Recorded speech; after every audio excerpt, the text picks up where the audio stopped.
सोना और चांदी तो बजट से पहले ही क्रैश हो गए थे। तो बजट में कुछ फाइन प्रिंट्स में आपको नजर आया कि किस सोना चांदी के ऊपर या फिर ज्वेलरी सेक्टर के ऊपर, ज्वेलर्स के ऊपर कुछ भी बदलाव किए गए हों? और अभी आपका आउटलुक क्या है सोने और चांदी की कीमतों को लेकर? देखिए, अल्टीमेटली बजट का और सोने चांदी की गिरावट का कोई लेना देना नहीं है। जो नेम नॉमिनेट किया मिस्टर डोनाल्ड ट्रंप ने केविन वॉश का, वो की रिटॉरिक है against the monetary easing policy in the US. तो मार्केट ने उस पर नेगेटिवली रिएक्ट किया। पैराबोलिक राइज था और इंट्राडे शॉर्ट टर्म वॉलेटिलिटी बहुत एक्सेसिव हो गई थी और कहीं ना कहीं नेगेटिव न्यूज आई तो उसका सीधा सीधा इम्पैक्ट हमने प्राइस पर आते हुए देखा। वीकेंड पे फर्दर जो डेवलपमेंट हुआ है, वॉशिंगटन की तरफ से ट्वीट आया है कि वो ईरान के साथ पीसफुल टॉक उनकी चल रही है। So ultimately that is also eroding the safe haven appeal for short term in bullion, gold and silver.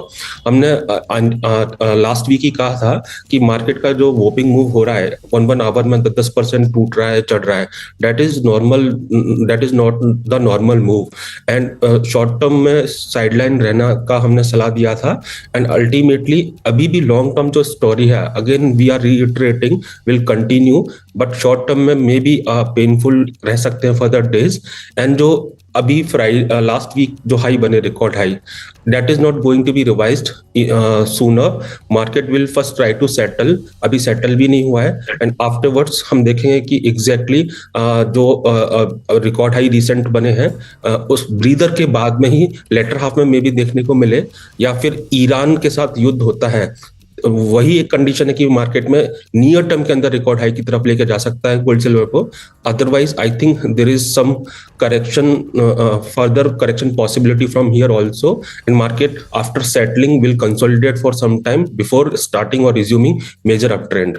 सुबह सुबह अंतर्राष्ट्रीय बाजार में ओपनिंग किस तर्ज पे हुई है, क्योंकि ईटीएफ्स वाले भी परेशान हो रहे हैं कि गोल्ड और सिल्वर ईटीएफ्स में बहुत भयंकर बिकवाली देखने को मिल रही है शुक्रवार को, और संडे वाले दिन को काउंट करें तो आज अंतर्राष्ट्रीय बाजार से क्या संकेत मिल रहे हैं?